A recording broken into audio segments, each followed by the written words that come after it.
تو خوش نصیب ہے وہ جس کا سینہ اللہ کھول دے، اور یہ اللہ ہی کے ہاتھ میں ہے، وہی دلوں کو کھولتا ہے، اور خوش نصیبی اس کی مخلوقات میں سے ایک مخلوق بھی ہے۔ تو اپنی مخلوق میں سے اس خوش نصیبی کو جس آدمی کے دل میں چاہتا ہے رکھ دیتا ہے، لہذا وہ دین کی بات سننے پر خوش ہوتا ہے، مسکراتا ہے، گویا وہ اس کے اپنے دل کی بات ہو۔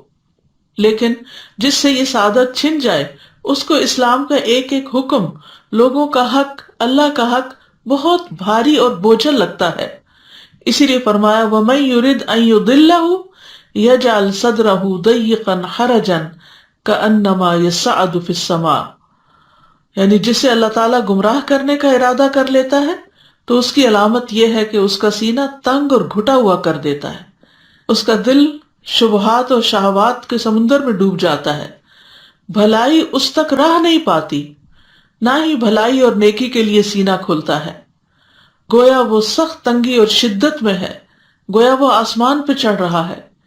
یعنی اسے آسمان پر چڑھنے کا مکلف کیا جا رہا ہے جہاں چڑھنے کی اس کے اندر کوئی طاقت نہیں۔ تو ایسا شخص دنیا کے کاموں کے لیے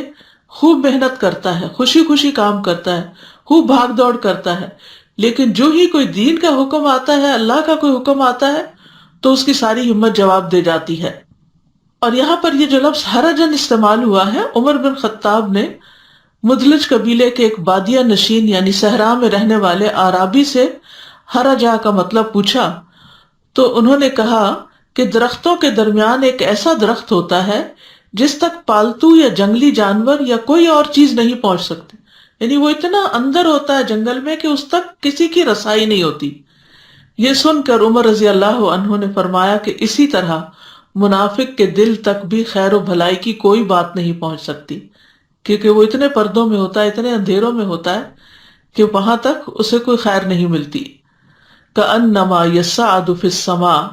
یعنی جس طرح زور لگا کر اوپر چڑھنا ایک مشکل کام ہوتا ہے، اسی طرح جس شخص کا دل تنگ ہو اس کے لیے ہدایت کو قبول کرنا مشکل ہوتا ہے۔ یہاں پر ایک اور لطیف بات بھی پتہ چلتی ہے کہ آج کے دور میں اس بات کو جان لیا گیا ہے کہ جب انسان بلندی کی طرف چڑھتا ہے تو آکسیجن کم ہو جاتی اور اوپر جانے میں سانس لینا مشکل ہو جاتا ہے۔ 1400 سال پہلے قرآن مجید کے نزول کے وقت کسی کو یہ بات معلوم نہیں تھی کہ گویا وہ آسمان کی طرف چڑھ رہا ہے اور اس کا سینہ گھٹ رہا ہے، تو یہ ایک محسوس بات ہے کہ جو اوپر جاتا ہے سانس کی تنگی کی وجہ سے اس کا سینہ گھٹتا ہے۔ تو اسی طرح مثال دی گئی ان لوگوں کی کہ جن کو دین کی بات یا اللہ کی طرف سے آئی ہوئی بات سن کر ان کا دل کھلنے کی بجائے گھٹنے لگتا ہے، تو ان کے لیے پھر سزا کیا ہے؟ کذالک یجعل اللہ الرجس، اسی طرح اللہ ان پر رجس ڈال دیتا ہے۔ رجس کے معنی ہوتے ہیں گندگی کے۔ ابن زید کہتے ہیں کہ اس سے مراد عذاب ہے، یعنی ایسے لوگوں پر پھر اللہ کا عذاب ہی آتا ہے۔ ابن عباس کہتے ہیں رجس سے مراد شیطان ہے، یعنی اللہ ان پر شیطان کو مسلط کر دیتا ہے، جیسا کہ ایک آیت میں بھی آتا ہے وَمَن يَعْشُ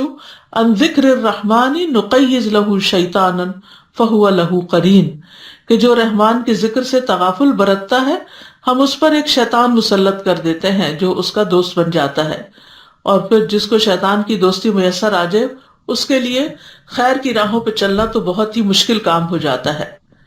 مجاہد کہتے ہیں کہ رجس سے مراد ہر وہ چیز ہے جو خیر سے خالی ہو، یعنی پھر اللہ سبحانہ و تعالیٰ اس کے ساتھ خیر کا ارادہ نہیں کرتے اور اس کو ایسے کاموں میں لگا دیتے ہیں کہ جس سے کوئی خیر نہیں نکلتی۔ اسلام اور ایمان کے لیے سینہ کھلنے کی ہمارے دین میں بہت اہمیت ہے، کیونکہ سینے کے اندر دل ہوتا ہے اور دل ہی مرکز ہے ہدایت کو قبول کرنے کا، اور اگر سینہ بھچا ہوا ہو تو دل بھی گھٹا ہوا ہوتا ہے اور خیر کی بات اس کے اندر سرایت نہیں کرتی۔